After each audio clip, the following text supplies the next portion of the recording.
Most breaches are caused by exploiting oversights in basic cybersecurity fundamentals, but complex hybrid multi-cloud infrastructures make cybersecurity hygiene challenging. Red Seal can help. It shows you what's on your network, how it's connected, and the associated risk across public cloud, private cloud, and physical environments. With Red Seal, you'll get control of your cybersecurity fundamentals so you can protect your organization from the inevitable attack vectors and reduce your cyber risk. For more information, visit securityweekly.com/Red Seal. Welcome back to Business Security Weekly. I am your host, Matt Alderman, joined by Jason Albuquerque. Join the Security Weekly mailing list and receive your invite to our community Discord server by visiting securityweekly.com/subscribe and click the button to join the list. You can join 650 plus of your peers, over 150 of them online right now as we're live streaming this show. Also, learn how to prevent account takeover attacks in our next June webcast with Google Cloud. In our first July webcast, you will learn how to stitch and enrich flow data for security use cases with Viavi Solutions. Register for upcoming webcasts or virtual trainings by visiting securityweekly.com/webcast. You can see all of our previously recorded content at securityweekly.com/on-demand. All right, Jason, let's talk some articles here. And I wanted to start with this first one where we were just talking about the CISO, right? And prioritizing stuff. Some organizations may not have a CISO. So this first article is like, well, here's 5 signs that you might need a virtual CISO, which I thought was interesting, right? I looked at this and I said, maybe those are 5 signs that you need a CISO. Right. And then you need to figure out in what form you can bring that CISO in. So you have a lot to protect. Your organization's complex. Your attack surface is broad. Your industry is highly regulated and your risk tolerance is low. Yeah, you need a CISO. You need a security professional, right? An executive there. But I look at more along the lines of when you're going down the path of figuring out if you can bring in a full-time CISO or a vCISO, there's items you got to think about. Number one, cost. Can you afford a full-time CISO on staff? Some organizations cannot, right? They don't have the budget for it. They haven't got the budget approval for it, and they can't do it. So that may be a good instance where you want to bring it in. I think another would be knowledge. Maybe there's talent gap issues, lack of security specialty within your organization, and you need somebody to come in quick and take the reins and start building up a security program. All knowing that there's a talent shortage out there, or CISOs like to jump around. So that may be a good instance for a vCISO. But there's also added benefits for having a full-time CISO too, and trying to push for that. Exactly. I mean, when you think about highly regulated industries, there's a reason those industries are regulated, right? And that fourth point that was on his list, I'm like, that almost justifies a full-time CISO, right? 100%. Just because of the scrutiny potentially of the regulator. But they're still talking about it in the context of a virtual CISO. I'm like, yes, you need a CISO. Maybe it needs to be a full-time CISO. And I think that's the interesting, delicate balance here in what can you afford, what can't you afford. And what's been interesting during this downturn and kind of all the stay-at-home remote stuff, I'm seeing CISOs getting laid off, and I'm sitting here going, wait a minute, is now the time to lay off your security person when you're going through all this? Yeah. But it still shows you the challenges we're having of security having that strategic seat at the table, right? I mean, in many instances, you don't see a CFO getting laid off first, right? In a first round of layoffs, of course not, right? They're running the finances of the business. I look at the CISO as just as important of a role, because if something were to adversely happen to your organization and your brand gets hit, you get breached, something were to happen, what is it? 60% of businesses go out of business when they get breached at this point. I mean, the odds are against you. So for me, it's counterintuitive, obviously being a security professional, that, in a first round of furloughs or layoffs, you'd be knocking off your CISO. Yeah, it's crazy. But I've seen it happen. Yeah, no, exactly. But I mean, at the end of the day, with a full-time CISO, you're going to get consistency. You're going to get influence. We talked about it earlier. The ability to build relationships is critical, right? If you're a vCISO and you have other customers, you're not going to be able to build that level of influence and relationship across an organization. So that's really a big piece of it. And hey, wait a minute, perception. I can honestly say for a managed services and IT professional services company, a vCISO wouldn't work. The perception to our customer base would be you don't take security seriously. Yeah, agreed. This next article talks about M&A and cybersecurity's role in a merger and acquisition process. And I brought this article in. We don't see a lot of it right now. We're seeing, there's been a couple of our sponsors that have been acquired during the pandemic here, which I think is interesting. But this article talks specifically about how does cybersecurity in the security team help in the M&A process. Yeah. And I think what's important here, No, I think it's absolutely critical that security teams are upfront in the process, and unfortunately, that's not the reality of today, right? The reality of today is the due diligence process happens, and then the security team and the IT team and the technical teams are brought in after the fact to start to evaluate potentially what kind of a mess just got handed over to you, right? So, I mean, I think of it as an important upfront due diligence exercise to have a security and IT audit of the potential company that you'll be acquiring. So that way you can get a level of risk and bring it to the table while you're negotiating. I mean, if you're bringing an extensive amount of risk into your organization, I think that's a chip to negotiate with, honestly. Yeah, agreed.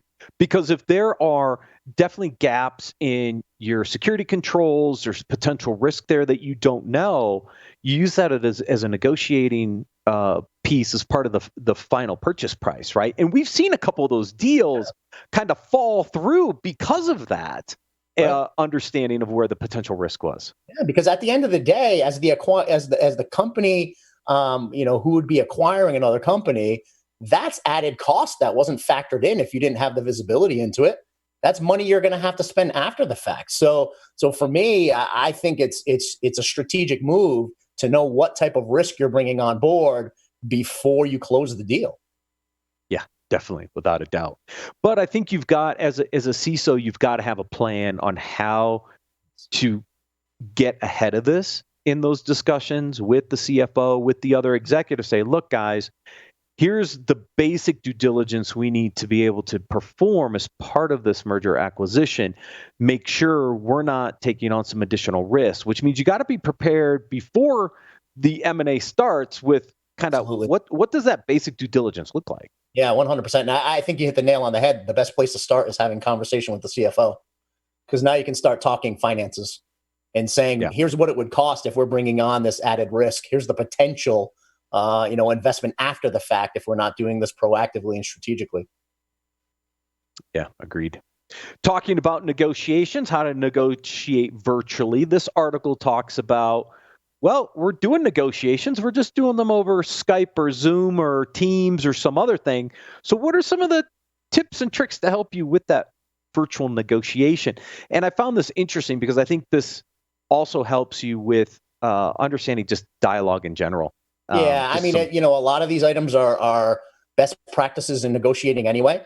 I mean, when you walk in the door to negotiate, whether it be business unit to business unit or between two separate companies, you want your team walking in the door knowing what role they're going to play, right? I mean, that's something that I make sure my team is always prepared for when we're walking in the door. Listen, this is what I'm going to cover. This is what you're going to cover. Here's the role I'm going to play. You're going to play. That way, there's no perception of us not being on the same page. Not paddling down the river together as a team. And really, I mean, a very strong piece of negotiation is making sure your team's on the same page. With clear objectives and goals that you want to accomplish, and not looking like you're not on the same page with each other, because that throws up red flags right there.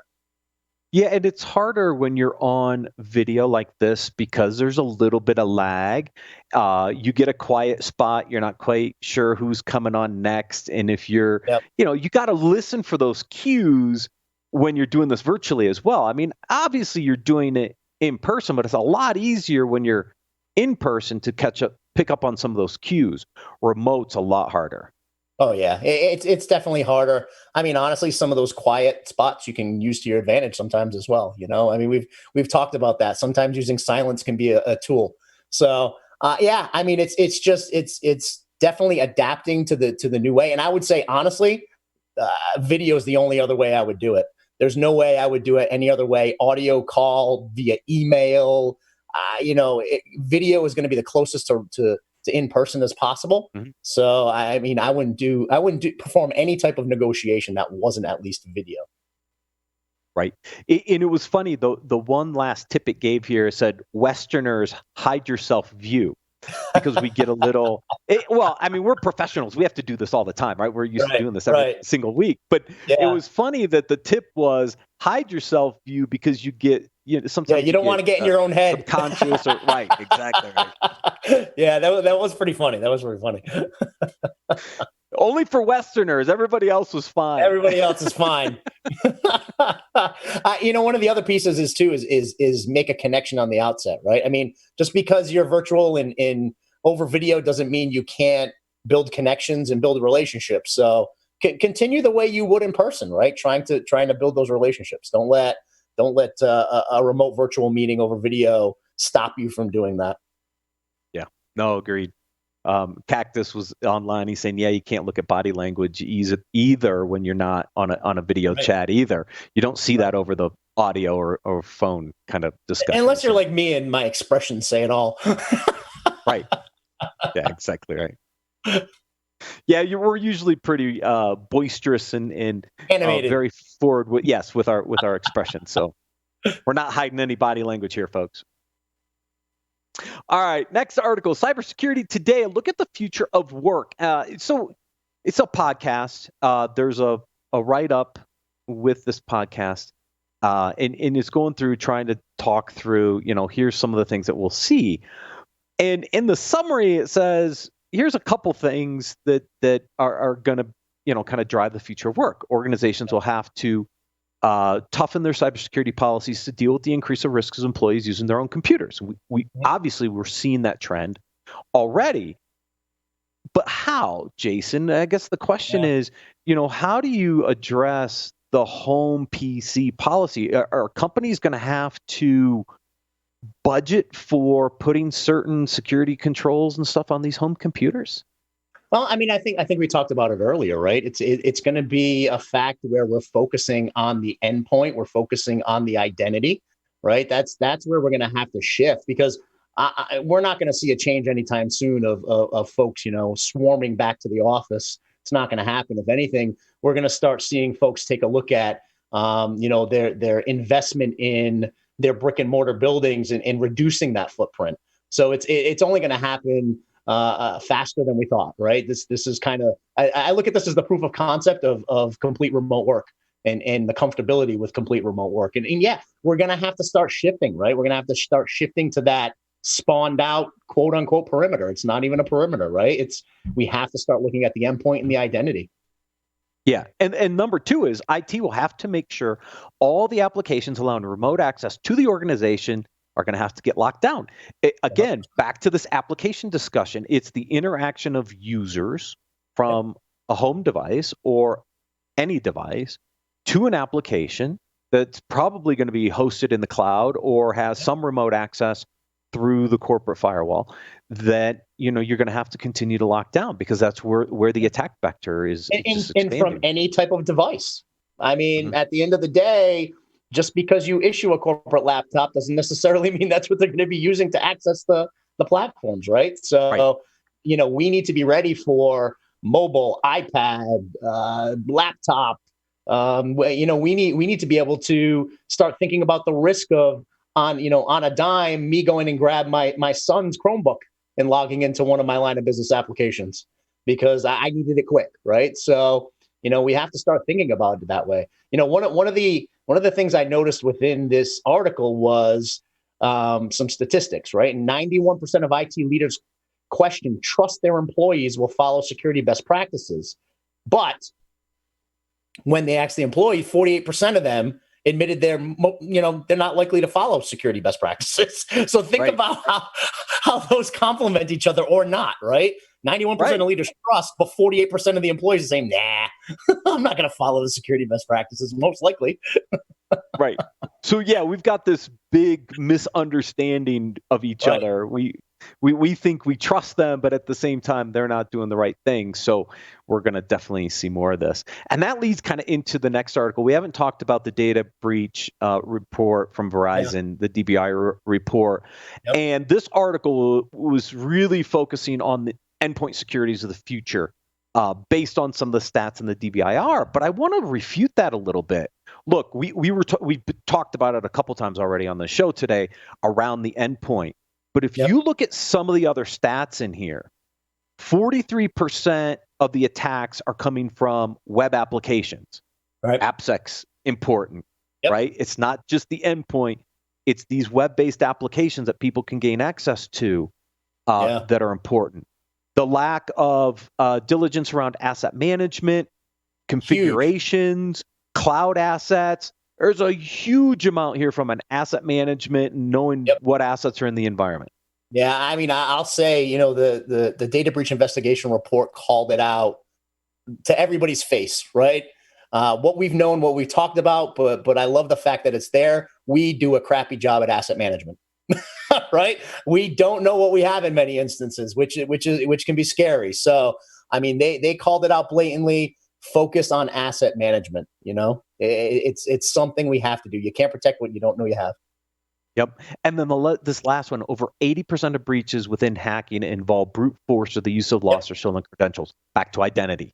Identity is so important 100%. Here. It's where the majority of the attacks are originating from. Stuff is huge. Huge. Yeah, but we still haven't done the basics around identity. No, I mean, the basic MFA. I mean, it's just something you can implement and put out there and at least have another level of safeguard, right? And organizations aren't doing it. So although this article is around this premise that endpoints the future, applications, identity. Cloud assets, all this stuff is also playing in to the results that you're seeing come out of this report. The other one, we covered it on Application Security Weekly this morning. Misconfigurations is gone from the 8th to now the 4th highest from an attack vector perspective. Yep. I mean, errors. So they had, they kind of broke errors out into two different avenues, right? They had errors in misdelivery. So me accidentally sending something that I shouldn't have sent to you, Matt, or misconfigurations. Year over year, misconfigurations rose by 4.9%. That's huge. That is huge. Because what we see in these cloud attacks is typically coming from a misconfiguration, right? And I've talked about this. I can't say it until I'm any bluer in the face. We don't focus on configuration because for some reason, nobody thinks it's sexy. But if we look at the data, we look at the attacks, misconfiguration is contributing a huge part to these breaches and these attacks. Sure. And I sit back and I ask myself, why? Is it because security teams aren't involved in initiatives out of the gate? Is it because we don't have, hard and fast standard operating procedures, guidelines, and processes that we're implementing? I don't know. But, one thing I will say is that projects are more successful and more secure when you involve your security team from the onset. I think it would slim these numbers down if we were involved from the beginning, not at the tail end when you're getting ready to deploy and you just need a check in the box, which I see a lot. Yeah, I think it's interesting, right, is security teams tend to go chase the shiny stuff, right? I need to go build out my advanced SOC. I need to integrate my SIEM with my SOAR. I need to do threat hunting. And who's responsible for configuration? Well, we see the shift, Jason, away from IT sometimes. Now it's development. They're spinning up infrastructure in a DevOps world, right? They're configuring the infrastructure as Terraform or CloudFormation templates. Who's inspecting those configurations before they go out? Are the developers doing it or not? Is security embedded with those development teams to teach them about how a misconfiguration in one of these infrastructure as code files is going to create havoc? And that's what we talked about in the earlier segment, right? We got to get back to the basics. It's not about all the shiny stuff, right? You got to get back to those basics and do them very, very well. Because at the end of the day, if you read the investigation report, and you look down industries about, confirmed data disclosures, the majority are financially motivated, right? Healthcare, 88% financially motivated. Financial and insurance, right? I think it was in the 70s, financially motivated. I mean, it's a big business these days, and we need to be protecting ourselves because, the threat actors who are out there, they're out there to make money. Yeah, agreed. So, anyways, it's not just the endpoint, folks. It's not that simple, unfortunately. Nope. It's back to some of the basics. Last article: IT hiring rose in May, which was good. I mean, look, I think there is definitely some shifts happening to workforces. I think there's an opportunity for companies that are in a hiring mode to hire good talent because of what's happened. We're seeing some uptick in the IT hiring, so some good stats out there. And the unemployment rate in our industry has dropped to 3.7% from 4.3%. I mean, we're in a pretty good place when you think about us as practitioners in the industry right now. So yeah, I mean, we weren't hit as hard as other sectors either, right? But still, I mean, we took a hit, no doubt about it. I mean, what did it say in the report? There are 112 lost in April, 112,000 lost in April. I mean, that's a big chunk of folks, right? At the end of the day, some of the trends that I saw with furloughs and some folks getting laid off was maybe some of those legacy technical skills as well, right? So take this time to really sharpen up your skill, modernize your skills. From folks who are on the network operations side, start getting into the application development side. Start learning Python, right? Start learning some coding because every conversation I'm having with the folks building the infrastructure these days, they're all shifting. They're all shifting to that software-defined network, and they're building APIs. They're scripting in Python. Start sharpening up those skills. Well, we are as a business. I mean, the projects we have internally are all on the development side. Yep. It's moving our application into the cloud. If Marcin gets his way, it's going to be completely serverless, which means there won't be a container anywhere. This is what's driving business. Even for a small business like us, software is defining what we do from a technology perspective. 100%. That's the skill. Those are the skills of the future, right? For infrastructure folks who are on that traditional infrastructure side, development is the skills of the future. Start sharpening your skills there, right? Yeah. And don't forget about the configuration aspects in these environments. It is so easy to overlook because everything is sitting as some sort of line in a configuration file that's literally being built and deployed through the CI/CD pipeline. So you got to inspect this stuff. Yeah, and as a security leader, if you're not already involved in the beginning of those projects, start leveraging the relationships you have across the organization with the CIO, the development team, whoever the case may be, to start infusing folks up front. We talked about it earlier, right? If you have too much of the whirlwind and too much of the run, get a partner. Leverage a partner to take some of that run away so you can start focusing on the strategic items within your organization like this, getting infused with your development team, being part of their process. Yeah, agreed. And you got to be able to do those negotiations virtually. That's right. In this environment. Jason, thanks for joining me today while Paul's out. Thank you, everyone, for watching and listening. Next week is InfoSec World 2020. We're going to be monitoring during the show. We'll be in our virtual booth, which means we will see you in 2 weeks on Business Security Weekly.